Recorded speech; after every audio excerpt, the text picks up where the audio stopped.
சென்னையில் பூட்டிய வீட்டிற்குள் 5 மாதங்களாக இறந்து கிடந்த தந்தை மகளின் உடல்கள் அழுகிய நிலையில் மீட்கப்பட்டது அதிர்ச்சியை ஏற்படுத்தியுள்ளது. முதியவருக்கு சிகிச்சை அளிக்க வந்த ஹோமியோபதி மருத்துவர் கைது செய்யப்பட்டுள்ளதால் இரட்டை மரணத்தில் உள்ள மர்மம் விலகுமா? நூற்றுக்கணக்கான வீடுகள் கொண்ட அடுக்குமாடி குடியிருப்பில் துர்நாற்றம் வீசிய நிலையில் ஒரு குலைந்த நிலையில் 2 உடல்கள் மீட்கப்பட்டுள்ளன. தனது தந்தையின் மருத்துவ சிகிச்சைக்காக மாதம் 25,000 ரூபாய்க்கு வாடகைக்கு வீடு எடுத்து தங்கியிருந்த பெண் கொலை செய்யப்பட்டாரா? அவருடன் லிவிங் டுகெதரில் இருந்த மருத்துவரே யமனாக மாறினாரா? கொலை நடுங்க வைக்கும் சம்பவத்தின் பகீர் பின்னணி என்ன?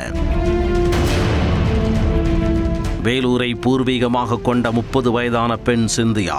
திருமணமாகி விவாகரத்து பெற்ற இவர் சென்னையில் தங்கி தனியார் நிறுவனத்தில் பணியாற்றி வந்துள்ளார். இவரின் தந்தை சாமுவேல் சங்கருக்கு உடல்நலம் பாதிக்கப்பட்டதால் மகளுடனே தங்கியுள்ளார். அவருக்கு சிகிச்சை அளிப்பதற்காக இன்ஸ்டாகிராம் மூலம் பழகிய ஹோமியோபதி மருத்துவர் சாமுவேல் எபினேசர் என்பவரை அணுகியுள்ளார்.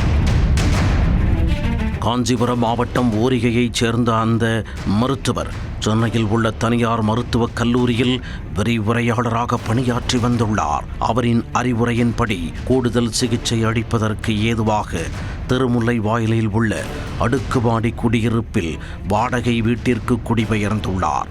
மாதம் 70,000 ரூபாய் சம்பளம் வாங்கிய சிந்தியா வீட்டு வாடகையாக மட்டும் 25,000 ரூபாய் செலுத்தியுள்ளார். இந்நிலையில் முதியவர் சங்கரின் உறவினர் ஆல்பர்ட் ஜான் அவருக்கு பலமுறை செல்போனில் தொடர்பு கொண்ட போதும் ஸ்விட்ச் ஆஃப் ஆகியிருந்தது.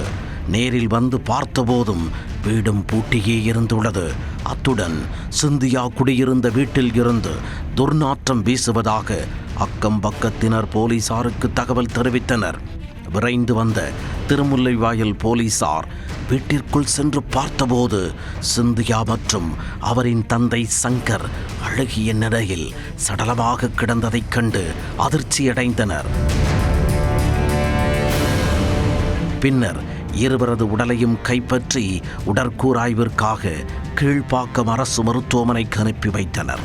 இதையடுத்து போலீசார் மேற்கொண்ட விசாரணையில் மருத்துவர் எபினேசர் அடிக்கடி சிந்தியா வீட்டிற்கு வந்து சென்றது தெரிய வந்தது. அவரை பிடித்து கிடுக்குப்படி விசாரணை மேற்கொண்டதில் அதிர்ச்சியூட்டும் தகவல்கள் வெளியானது. சிந்தியாவின் வீட்டிற்கே வந்து அவரின் தந்தை சங்கருக்கு மருத்துவ சிகிச்சை அளித்துள்ளார். 70 வயதான அவர் கடந்த செப்டம்பர் மாதம் சிகிச்சை பலனின்றி உயிரிழந்ததாக கூறியுள்ளார். ஆனால் தனது தந்தைக்கு உரிய சிகிச்சை அளிக்கவில்லை என சிந்தியா மருத்துவரிடம் வாக்குவாதம் செய்துள்ளார். ஒரு கட்டத்தில் ஆத்திரமடைந்த எபினேசர் சிந்தியாவை கீழே பலமாக தள்ளிவிட்டுள்ளார். அதில் தலையில் பலத்த காயமடைந்த சிந்தியா நிகழ்விடத்திலேயே உயிரிழந்ததாக மருத்துவர் அதிர்ச்சி வாக்குமூலம் அளித்துள்ளார். இதையடுத்து இருவரின் உடல்களையும் படுக்கை அறையில் வைத்துவிட்டு ஏசியை ஆன் செய்துள்ளார். அடிக்கடி அந்த வீட்டிற்கு வந்து சென்ற மருத்துவர் சாம்பிராணி போட்டு ஊதுவத்தியை பொருத்தி வைத்துள்ளார். இருந்தபோதும் 5 மாதங்களுக்கு மேலானதால் உடலில் இருந்து துர்நாற்றம் வீசுவதை தடுக்க முடியாமல் மருத்துவர் மாட்டிக்கொண்டுள்ளார். இதனிடையே உடலை பதப்படுத்தும் ரசாயனங்களை மருத்துவர் பயன்படுத்தினாரா, குளிர்சாதன பெட்டியை பயன்படுத்தி உடலை வைத்திருந்தாரா என்ற கோணங்களிலும் போலீசார் தொடர்ந்து விசாரணை மேற்கொண்டு வருகின்றனர். தந்தை மகள் மரணத்தில் உள்ள மர்மம் உடற்கூராய்விற்கு பின்னரே தெரியவரும் என போலீசார் தரப்பில் கூறப்பட்டுள்ளது. அடுக்குமாடி குடியிருப்பில் இருவர் சடலமாக கிடந்த வீடு சாமியார் அன்னபூரணிக்கு சொந்தமானது என்பதும் தெரிய வந்துள்ளது. பூட்டிய வீட்டிற்குள் 5 மாதங்களாக இறந்து கிடந்த தந்தை மகளின் உடல்கள் அழுகிய நிலையில் மீட்கப்பட்டது பெரும் அதிர்ச்சியை ஏற்படுத்தியுள்ளது.